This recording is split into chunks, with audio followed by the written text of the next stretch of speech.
তারেক রহমান সাহেবকে আমি ধন্যবাদ দিতে চাই। উনি সংবাদ শোনা মাত্রই ওনার দলের অনেক চাঁদাবাজকে উনি বহিষ্কার করেছেন। I do appreciate. প্রতিটি দলের এরকম ইনিশিয়েটিভ নেওয়ার দরকার আছে না নাই? যে কোনো দলে এই প্র্যাকটিসটা থাকার দরকার আছে না নাই? চাঁদাবাজদের সাথে আপনারা নিজেদেরকে মুক্ত ঘোষণা করবেন যে এরা আমার দলের কর্মী হতে পারে না। টেন্ডারবাজি, চাঁদাবাজি, দুর্নীতি, অপরাধ, দখলদারিত্ব, মজুদদারি, এগুলো সব কিছু একসাথে প্রতিরোধ করতে হবে, ঠিক কিনা বলেন?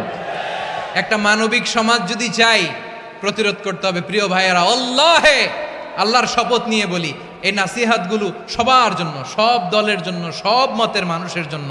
আমরা কোনো দলের প্রতি মানুষকে ডাকি না, আমরা ডাকি ইসলামের দিকে। সব দলের, সব মতের, সব মানুষদেরকে আমরা আহ্বান জানাই, আসুন আমরা একটা সুন্দর সমাজ বিনির্মাণ করি। এই যে নতুন বাংলাদেশের এক সুযোগ এসেছে, আর জীবনে হয়তো আসবে না, সামনের 100 বছর এই সময় আসবে না। আসুন দেশটাকে আমরা সাজাই, আসুন আমরা দুর্নীতি বন্ধ করি, আসুন আমরা চাঁদাবাজি বন্ধ করি, আসুন আমরা দখলদারিত্ব বন্ধ করি, আসুন আমরা এক দল আরেক দলকে নিশ্চিহ্ন করার যে রাজনীতি, এটা বন্ধ করি।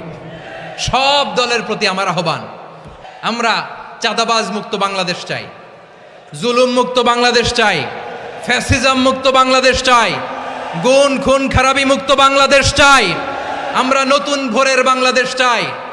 ওই বাংলাদেশ পাওয়ার জন্য মুনকার প্রতিরোধে, অন্যায় প্রতিরোধে যদি বাঘের বাচ্চার মতো, আবু সাইদের মতো 2 হাত উঁচু করে, বুককে টান টান করে প্রসারিত করে দাঁড়াতে হয়, রাজি আছো মুসলমান?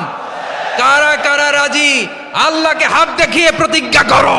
ওদের যে হাত দিয়ে টেন্ডারবাজি করে, চাঁদাবাজি করে, ইফটিজিং করে, দখলবাজি করে, যেই হাত দিয়ে, ওই মুনকার থামায় দেওয়ার জন্য আল্লাহর দে আমাদেরও 2টি হাত আছে না নাই?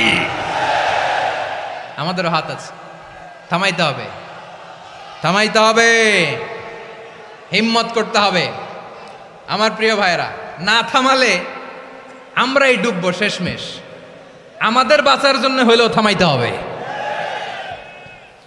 রব্বুল আলামিন বলেন, ওয়াত্তাকু ফিতনাতাল লা তুসিবান্নাল্লাযীনা যালামু মিনকুম খাসসা।